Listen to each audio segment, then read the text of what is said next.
Baruch here with genConnect and Laura Zabel. Laura, where can we find artists?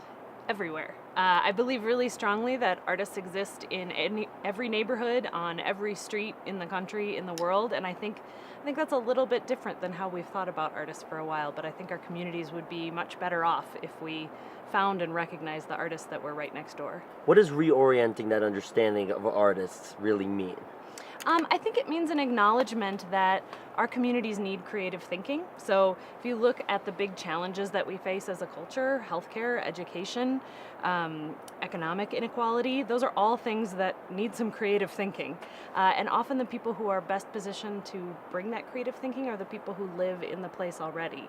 And so I think it demands an expansive idea of who's an artist. That yes, there are certainly extremely talented elite artists who show work in museums, but there are also people who sing in the church choir who might have creative ideas about how to make their place better. So let me understand this. Give me an example of an artist or a non-traditional artist really helping to solve a non-art problem. Right. So I work for an organization called Springboard for the Arts, and we have been doing this multi-year project that paired local artists with small business owners during a big construction disruption to design projects to attract people and dollars to those stores. So one great example is a cafe called the Black Dog Cafe. They had this huge construction mess around their cafe, and you couldn't even see their sign, and so they worked with a puppeteer, and he built a puppet of a black dog that goes and walks around the neighborhood. So that's the kind of creative thinking I mean. If you can't see the sign, then bring the sign to the people. Artists have the ability to see challenges as opportunities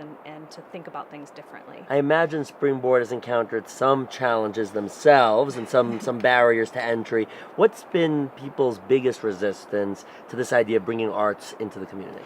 You know, honestly, I think in the arts sometimes we expect a lot more resistance than there is. And for the most part, we find people who work in the public sector, in governments, in neighborhood organizations, in economic development, really responsive and really want to work with artists, but there aren't mechanisms to do that. So a lot of times people will call and they'll say, we're working on a big housing development and we heard we should work with an artist. And we'll say, yes, you should do that. And then what? There aren't easy ways to plug into that community and build those relationships.